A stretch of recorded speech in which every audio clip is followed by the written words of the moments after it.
The grand concourse of species glimmered like a fractured galaxy, every surface alive with the cold light of civilizations that had survived eons. Here, in this vaulted chamber carved from the bones of extinct stars, the ancients gathered, their bodies radiating authority older than memory. We believed diplomacy could bend fate. We believed words, carefully measured, could protect the fragile, the untested. Then she entered, one human, a woman whose clothing betrayed no rank, no station, no hint of preparation for war, no guards, no fleet, just a human among titans, her presence negligible, almost invisible to the many eyes that had stared across millennia. We catalogued her, we mocked her, a species that barely counted, standing alone in a hall designed to host empires. The Devourer's envoy stepped forward, his form coiling like a shadow in motion, laughter spilling from mouths we did not know they had. His voice, a bureaucratic hum of finality, outlined humanity's extinction as if reading minutes from a conference meeting, calculated, cold, certain. Silence stretched, heavy and expectant. We waited for the humans to crumble. We waited for submission. None came. Then she stood. No flourish, no weapon. Just the subtle, deliberate lift of a spine, the calm assertion of presence that carried weight beyond comprehension. Air seemed to pause, particles holding their motion in respect or terror. She spoke, and the chamber felt the vibration of conviction. Not anger, not desperation, but absolute certainty. She did not threaten. She did not plead. She enumerated loss, sacrifice, and endurance. She reminded us that a species forced to fight for every sunrise would not kneel for mercy. The words carried a precision we could not quantify. Survival is earned, not granted. Each syllable was a dagger of realization.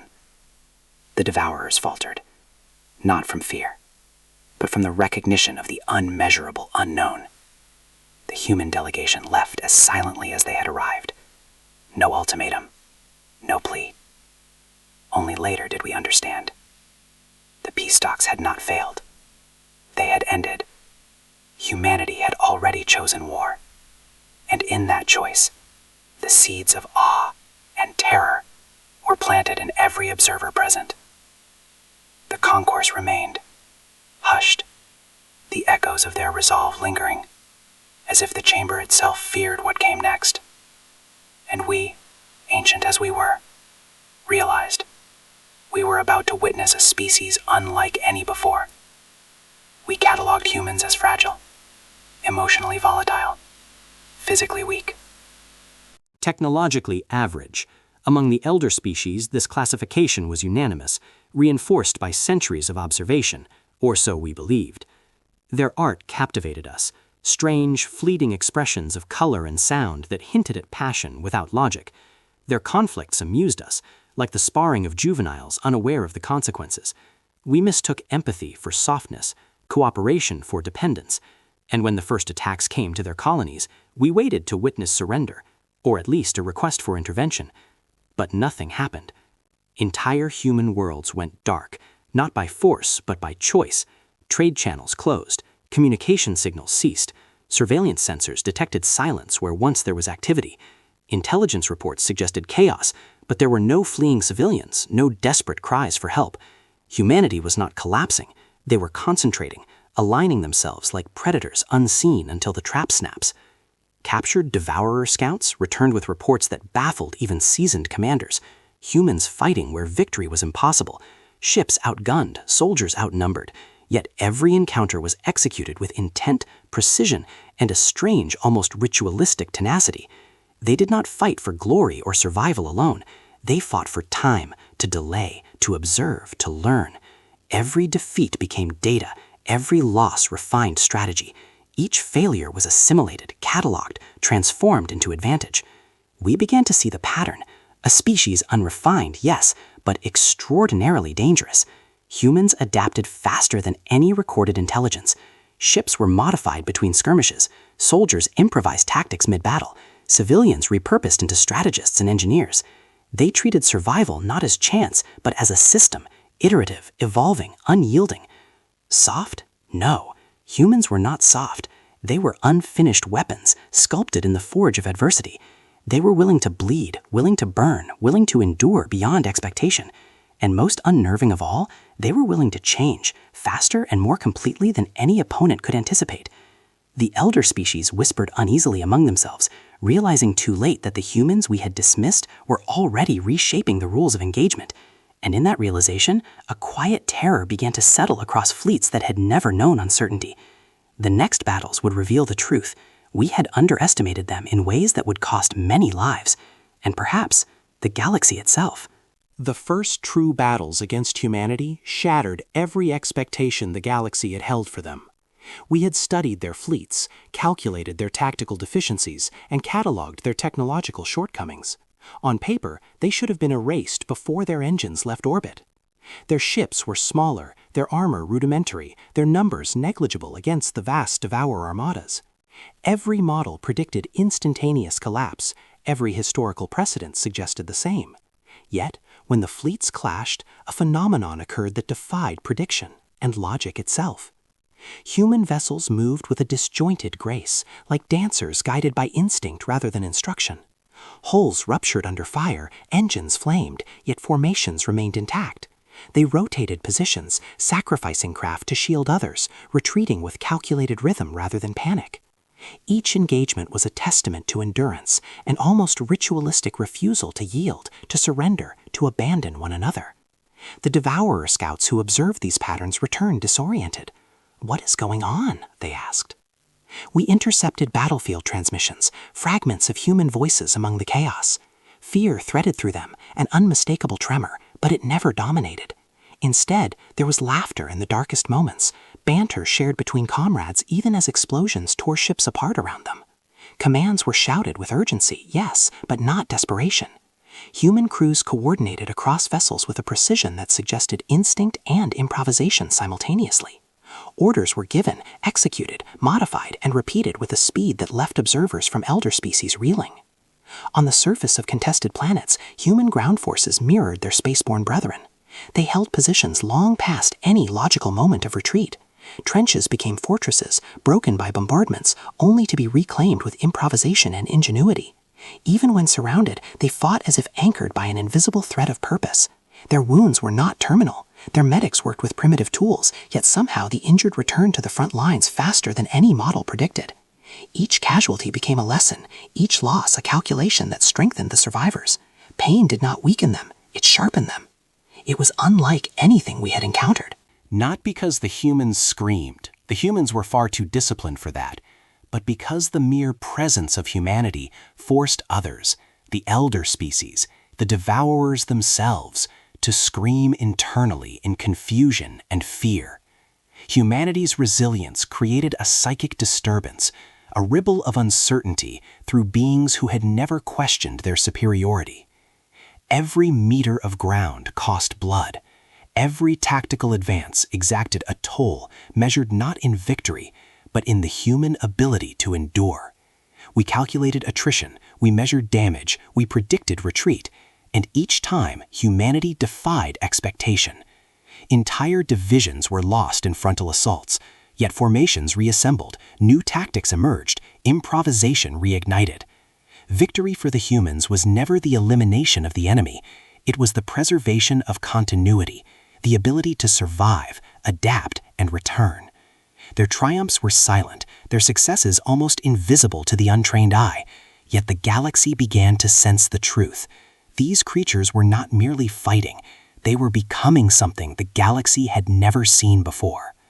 We watched in disbelief as human engineers repaired ships under fire, repurposed wreckage into weapons, and recalibrated their strategies between engagements faster than our most sophisticated systems could predict. Civilians were mobilized as logistical support, transforming factories, warehouses, and urban landscapes into war machines overnight. Even children were evacuated, not to protect them from danger, but to ensure the continuity of knowledge, culture, and adaptability. The devourers themselves hesitated. For the first time, an extinction-level predator paused, uncertain how to respond to a species that did not follow the rules. Their predictive models failed. Their overwhelming power was rendered ineffective by ingenuity, courage, and an unrelenting refusal to die quietly. And as they hesitated, the galaxy began to shift. Alliances wavered, neutral observers reconsidered loyalties. Even the most confident strategists questioned what it meant to face a species that could endure impossibility.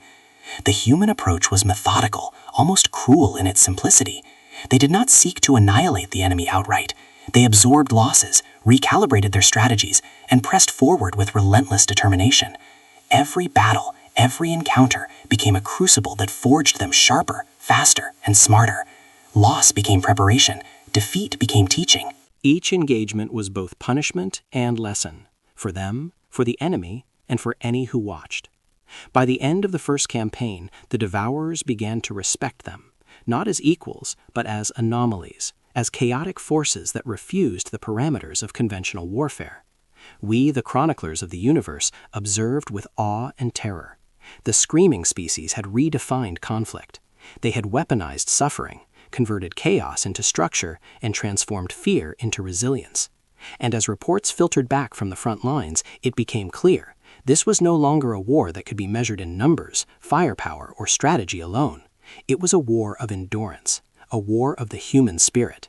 And for the first time in recorded galactic history, an extinction-level predator hesitated. That hesitation changed everything. Fleets that had never known doubt wavered. Commanders who had never questioned certainty paused. And the galaxy, watching from its safe distances, began to whisper the unthinkable. Perhaps humans were not merely another species to be catalogued or dismissed. Perhaps they were something else entirely, something the Devourers, and all of us, could not anticipate. And yet, as the smoke of the first battles drifted into the void, one question lingered across star systems. If this was only the beginning, how far would humanity go when pushed to the absolute edge? In the galaxy, most species perfected a doctrine and clung to it like sacred scripture. Centuries of tradition, strategy honed to millennia, immutable, unyielding, predictable. We, the observers, assumed that survival depended on such rigidity. Then we watched humanity, and everything we believed began to unravel. Humans discarded doctrine like broken tools. Every defeat, every miscalculation, every failure was an opportunity, not a tragedy. Plans were shredded, reassembled, and replaced with improvisations that no one else could have conceived. Where other species repeated the same maneuvers endlessly, humans evolved between engagements. They rewrote the playbook of war in real time. Every skirmish became an experiment. Every loss became a lesson. Captured Devourer equipment was studied, reverse-engineered, and repurposed within weeks. Ships once designed to hunt humans became their tools, weapons against the Devourers themselves. Enemy tactics were countered with such precision that even seasoned commanders questioned whether the humans truly understood the rules of engagement or had transcended them entirely. Psychological warfare designed to break human morale failed. The humans did not retreat. They did not falter. They responded with defiance so absolute it was almost an art form. They studied the Devourers not as monsters, but as problems to be solved. When shields failed, humans exploited timing, striking at the slivers of opportunity most species overlooked. When weapons failed, they used mass, force multiplied by ingenuity. When strategy failed, they embraced chaos, using unpredictability as both shield and sword. Hierarchies were flattened in combat. Commanders encouraged initiative over obedience, creativity over tradition. Subordinates were expected to improvise. Every soldier, every pilot, every tactician was a potential innovator.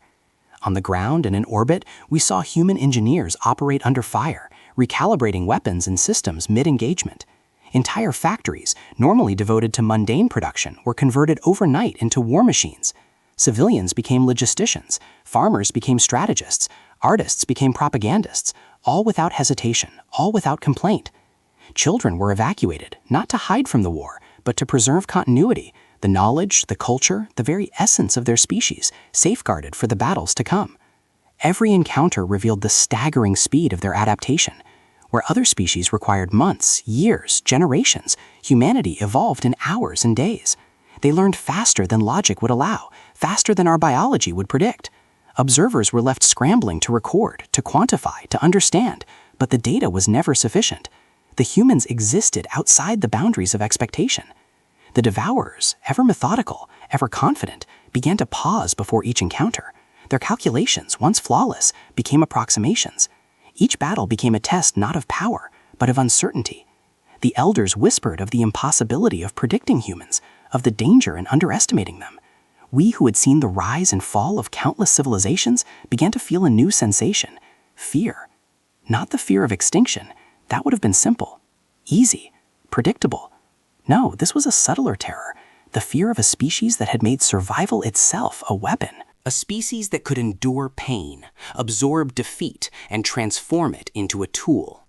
A species that could learn and adapt faster than any opponent could destroy.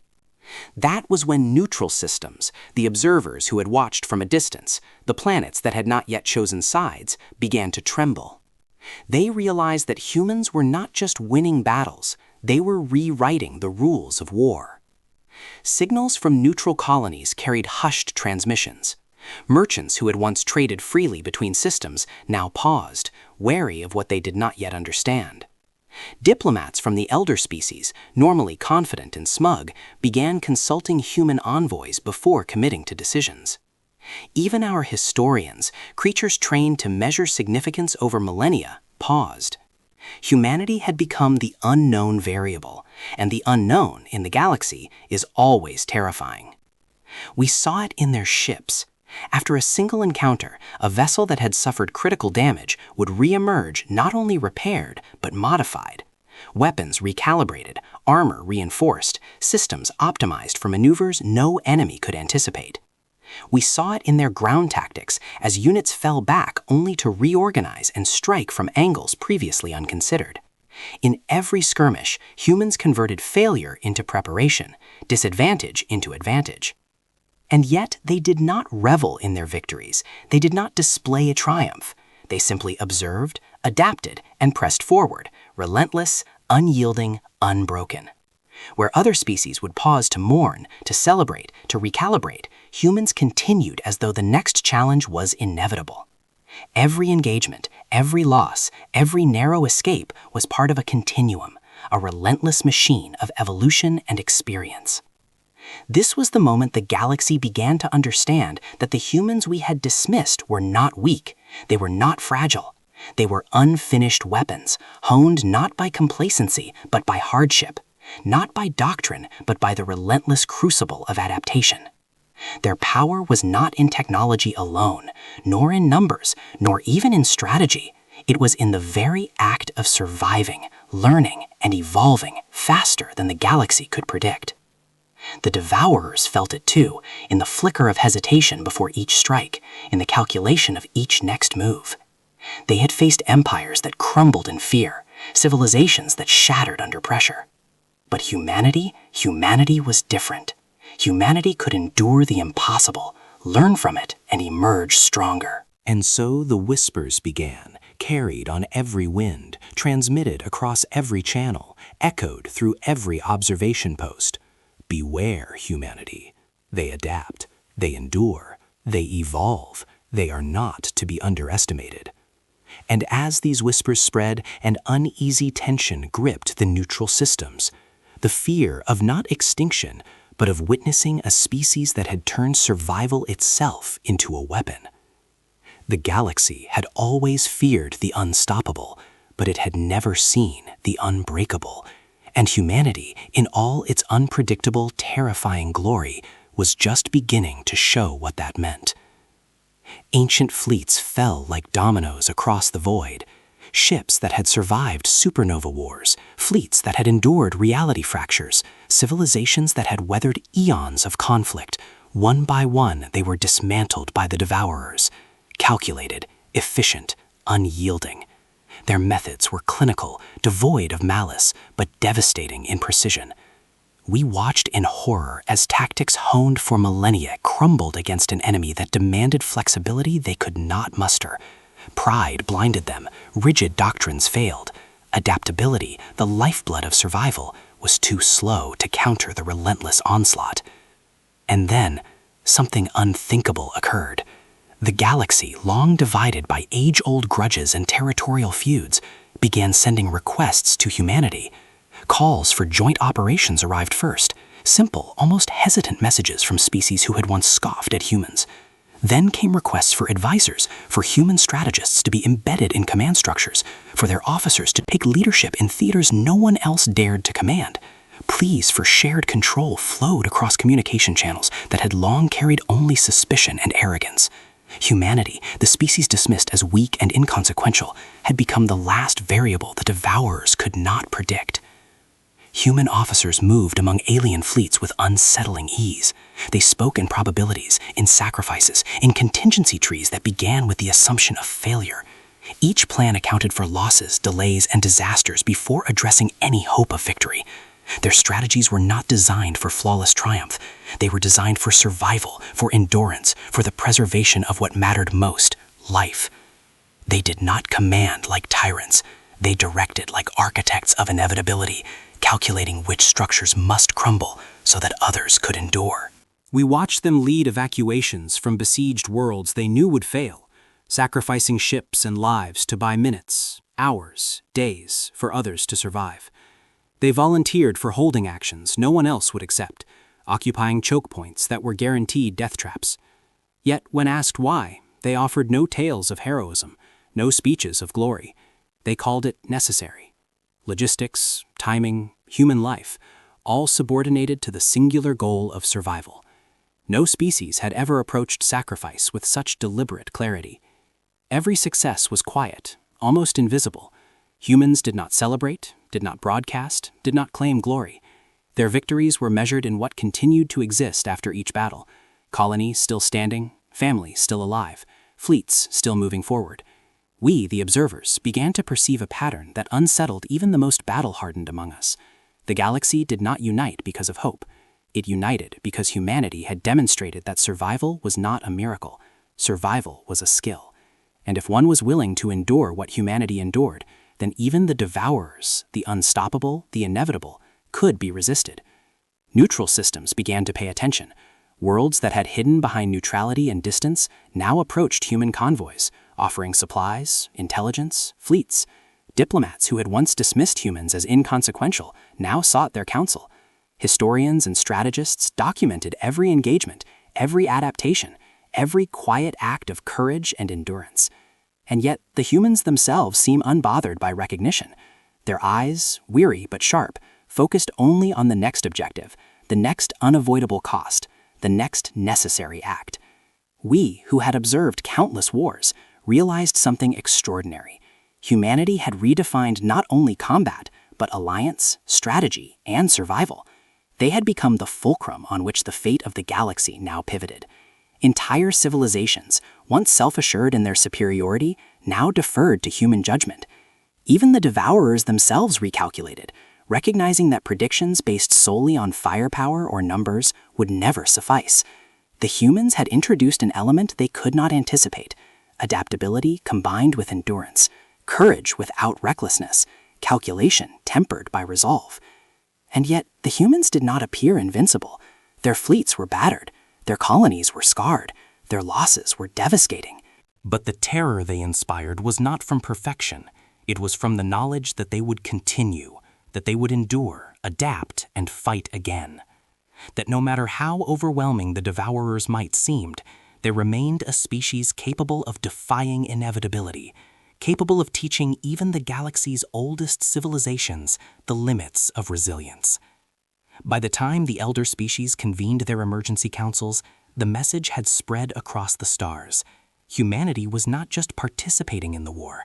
Humanity had become the axis of it. And if one wished to survive, to endure, to even hope for tomorrow, one had to follow their lead. The galaxy did not unite out of hope. It united out of necessity. And humanity, quiet, unyielding, relentless, had shown all who observed that survival was not a gift, it was a skill. Yet as fleets gathered and alliances formed under human guidance, a single question lingered in every mind, whispered in the dark between star systems. If humans could teach the galaxy to endure, what other lessons had they yet to reveal? Humanity paid, not in mere casualties, not in victories or losses alone, but in worlds consumed, in generations scarred, in memories erased by fire from orbit. Entire cities that had stood for centuries, worlds that had been cultural beacons, were reduced to ash and silence, cataloged in reports as lost assets.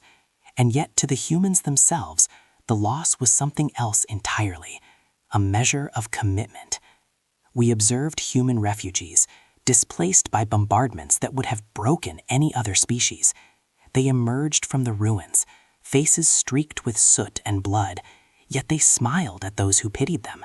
And then, as if mocking the very notion of despair, they returned to the front lines, choosing again to stand, to fight, to endure. Their grief did not paralyze them. It sharpened them, honed their will like a blade on an unforgiving stone. Entire human fleets were sacrificed to close devourer corridors. Entire generations of ships, trained crews, and fledgling officers were knowingly sent into death traps, each loss a calculated delay, each death a currency spent to save others. Millions died in these operations. Every engagement was recorded, every casualty cataloged, yet the losses did not break them. Not morale, not strategy, not the indomitable drive that propelled humanity forward. Leaders aged visibly in months, their hair graying, eyes darkening with exhaustion that no medicine could relieve. Soldiers learned to mourn quickly, to carry grief like a second uniform, heavy, ever-present, yet not impeding movement. What unsettled us most was not their suffering. That we could understand. All species experience pain. All species mourn. But humans accepted it. They did not glorify death.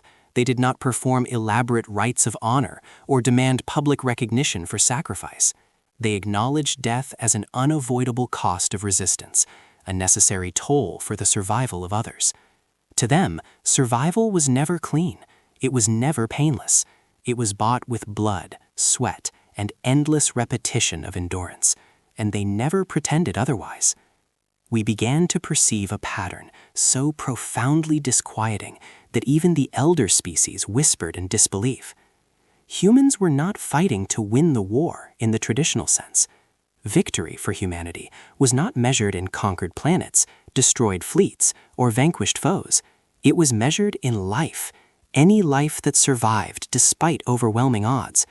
They fought so that someone could live, so that knowledge, culture, and hope might endure beyond the immediate carnage.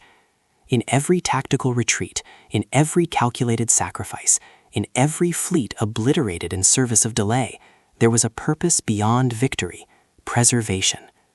We chroniclers of the universe watched as humans continued to redefine the concept of endurance. Field hospitals were erected amid bombardments, not as sanctuaries, but as tools of recovery. Engineers patched hulls mid-battle, while artillery fire shredded the decks beneath them. Civilians repurposed industrial machines for war production, assembling weapons, repairing ships, and maintaining infrastructure with the same calm precision one might use to farm grain in times of peace. Children, evacuated from conflict zones, were tutored in survival, history, and engineering, not because it was merciful, but because continuity was itself a weapon. Even when entire colonies were consumed, their people scattered across space, humans found ways to leverage the losses. Survivors carried knowledge, memory, and tactics in subsequent engagements. Every defeat became a lesson, every tragedy a tool for refinement. While other species might have faltered under repeated annihilation, the humans persisted. Their method of warfare was simultaneously brutal and deeply strategic. Pay the cost, absorb the pain, use it, and move forward. And yet, their actions were never ostentatious. There was no parading of the dead, no monuments to suffering, no claim to heroism. The humans themselves rarely acknowledged the scale of their own losses. They simply continued, quiet, relentless, resolute. And in that quiet relentlessness, the galaxy began to understand something uncomfortable and undeniable. Humanity did not fight for glory. They did not fight for supremacy. They fought to ensure that life, any life, endured. It was terrifying in a way that no weapon, no fleet, no strategy could ever match. A species capable of such calculated sacrifice was unpredictable in ways the devourers could not model. No algorithm, no probability tree, no calculation could predict the human willingness to endure the unendurable. And as the war ground on, we began to hear whispers across neutral systems through channels that were never intended to carry anything more than trade data. Beware the humans. They pay any cost, endure any pain, and continue. And in doing so, they will teach you a lesson you may not survive to understand. We observed the devourers falter as well. Their clinical efficiency, honed over millennia of slaughter, found limits in the face of human determination. Devourer officers, accustomed to instant compliance, began to hesitate. They recalculated again, and still could not anticipate the next human maneuver. Entire strategies were rendered obsolete, not by force of fire, but by the quiet certainty of beings willing to sacrifice themselves in service of survival. And in that, humanity redefined the very meaning of victory. Victory was no longer a tally of conquered worlds. It was no longer the decimation of enemies.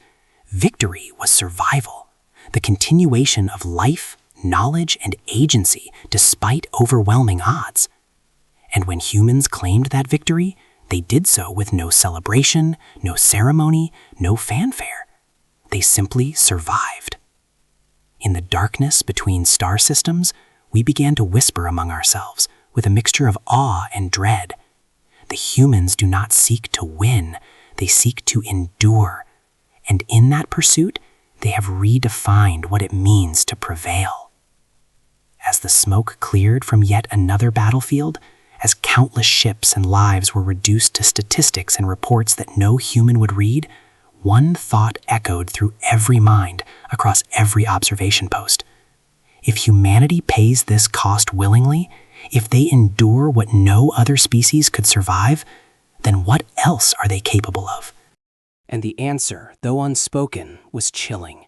Whatever comes next, humanity will endure. And survival, when paid for in blood and perseverance, is a power the galaxy has never known. The final campaigns were chaos incarnate. The void itself seemed to shiver under the collision of multi-species fleets, vessels of every shape, size, and age converging and diverging in patterns that defied traditional analysis. Commands that once held fleets together dissolved into improvisation under human coordination. Nothing followed conventional hierarchies. Admirals, generals, and tacticians from the galaxy's oldest civilizations deferred to humans in real time, trusting judgment honed in fire and loss rather than rank or reputation. Humanity became the connective tissue in a galaxy fractured by suspicion and rivalry, holding together forces that should never have cooperated. In the midst of this chaos, humans displayed an uncanny understanding of failure. They anticipated devourer maneuvers not through prediction, but through intimate comprehension of loss. Every engagement was approached with the assumption that the outcome might be catastrophic. Contingency plans layered upon contingency plans, each retreat designed to serve a purpose, each defeat weaponized into data for future survival. The devourers, who had studied thousands of species for weakness, found themselves confounded by a species that treated suffering as a source of strength, not a vulnerability. We observed human commanders making impossible decisions, directing battered fleets while accounting for the inevitable collapse of allied squadrons. Ships were sacrificed deliberately, units exposed intentionally, yet each loss was part of a larger strategy no one else could perceive. Retreats were traps, ambushes carefully disguised as failures, reversals designed to lure the devourers into miscalculations of their own. Humanity transformed chaos into advantage, confusion into opportunity. Even in moments that should have been disastrous, they remained calm, meticulous, unyielding. The devourers, patient and meticulous predators, faltered. They could not adapt fast enough. Their strategies designed for total domination became obsolete when faced with humans who could learn from every misstep in real time. They attempted to terrify the humans, but intimidation failed. The humans endured every atrocity, every ambush, every overwhelming strike, and they did not yield. Exhaustion began to erode the devourer's precision, patience, and confidence. For the first time in recorded history, the galaxy's most feared predator found itself at a disadvantage, not because of technology, nor numbers, nor weaponry, but because of a species' capacity to endure and adapt. Humanity's leadership extended beyond tactics. They coordinated evacuations in the midst of firestorms, ensured continuity of supply and knowledge, and maintained cohesion across multi-species alliances. Where the galaxy had once fractured under pressure, humans held the strands together, weaving disparate elements into a functional, adaptive whole. Observers like us could only gape, recording patterns we would never fully decode. When the Devourers finally broke, it was not through annihilation. It was not through a single decisive strike or overwhelming force. It was exhaustion, a war of attrition, orchestrated by humans who turned suffering into resilience, had outlasted even the oldest predators. They could not move fast enough, adapt fast enough, or anticipate the human willingness to endure beyond comprehension. We survived that war. Entire civilizations survived because humanity had taught us how. Their methods were difficult to emulate, often impossible to replicate, but the principles were undeniable. Adapt quickly, endure relentlessly, leverage failure, and treat every loss as preparation for the next battle. Human resilience became a template for survival, a standard against which all others were measured. Even now, as the smoke of the final campaigns drifts across the void, the lessons remain indelible. Humanity did not just participate in the war, they reshaped it, redefined it, and carried the galaxy through the chaos that should have destroyed it. And as we reflect on what transpired, one truth crystallizes above all others. The war was not won by might alone. It was survived, preserved, and ultimately mastered only because humanity showed us how to endure.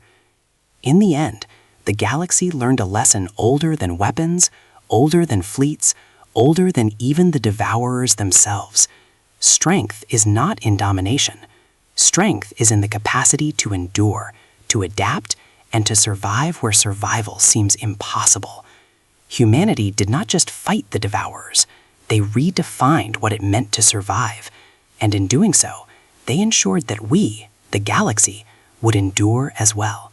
And yet, even with victory behind us, the question lingers in every mind, whispered across every fleet and colony.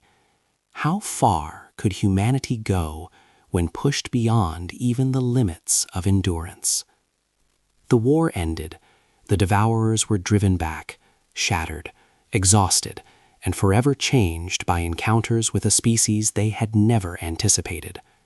Entire star systems bore the scars, ruined colonies, burned orbital factories, shattered fleets drifting silently in the void. Human worlds, too, carried their own marks of suffering. Cities rebuilt atop the ashes of what was lost, plains scorched by orbital fire, populations thinned by calculated sacrifice. Yet even in the quiet aftermath, humanity endured, smaller, altered, scarred, but unbroken. And in their endurance, they left a legacy that stretched far beyond mere survival. We no longer debate whether humans are dangerous. That question has long been answered, etched into the records of every surviving civilization. The Devourers themselves, once the embodiment of inevitability, learned what few beings ever do, that there is a species whose capacity for suffering, adaptation, and endurance defies prediction. But it is not this potential for violence that unsettles the galaxy. It is something far subtler, far more profound. Humans do not seek dominion, conquest, or control. They do not impose rule or demand subjugation. Their objective is continuity, life preserved, knowledge remembered, allies honored, and enemies, once defeated, are respected, not out of mercy, but as part of the principle that survival is shared and betrayal remembered. In the lecture halls of galactic academies, human campaigns are studied as anomalies. They are dissected for strategy, tactics, and adaptation, yet the true lesson is more elusive. Humanity cannot be fully cataloged, predicted, or controlled. Analysts debate endlessly, but no algorithm can capture the essence of a species that learned from every defeat, that endured every loss, and that used suffering as the raw material of its power. The campaigns are cited in political chambers across star systems. The silence of humans in negotiations carries more weight than centuries of threats from the galaxy's most fearsome empires. When humans speak of peace, the universe listens, not because their words are loud, but because the absence of words is terrifying. For we know from bitter experience that when humans stop speaking, action will follow, and that action will be decisive. We remember the Devourer's lessons: fear. The way entire fleets and species trembled before the inevitability of destruction. But humanity taught us something else: resilience. The quiet, relentless, adaptive force that refuses to be broken, that converts suffering into strength, that elevates endurance above power, above numbers, above fear. This is the lesson we carry forward, passed from species to species, whispered in corridors of power, recorded in archives, repeated in the stories of every survivor. The galaxy has come to understand, at last, a truth that echoes across star systems. We do not fear humans because they are violent. Violence alone is predictable. What makes humans terrifying, what makes them unforgettable, is far more profound. They endure, they persist, they adapt. And when everything else fails, when empires fall, fleets shatter, and even the most fearsome predators falter, humans do not. And that is why the galaxy will never forget them. Their worlds may be smaller now, their voices quieter, their scars innumerable, but humanity remains. And with them remains the knowledge that a species can rise from near extinction, endure the unendurable, and, in doing so, redefine the meaning of survival itself. The galaxy watches, and for the first time listens with genuine respect and fear, because it knows the immutable truth: when humans persist, the universe must reckon with what they have become. Even now, centuries later, in quiet corners of the galaxy, civilizations pause at the memory of their campaigns. Ships slow in orbit, leaders hesitate before making decisions, academics whisper in awe and dread. Histories are rewritten to account for the species that survived the impossible, not because they were strongest, or fastest, or most numerous, but because they were unbreakable. And that is the final lesson humanity leaves behind. Survival is not granted, it is earned. It is paid for in sacrifice, in endurance, in will. And humanity, in all its terrifying brilliance, has earned it, fully, irrevocably, and eternally. We do not fear humans because they are violent. We fear them because when all else fails, they do not.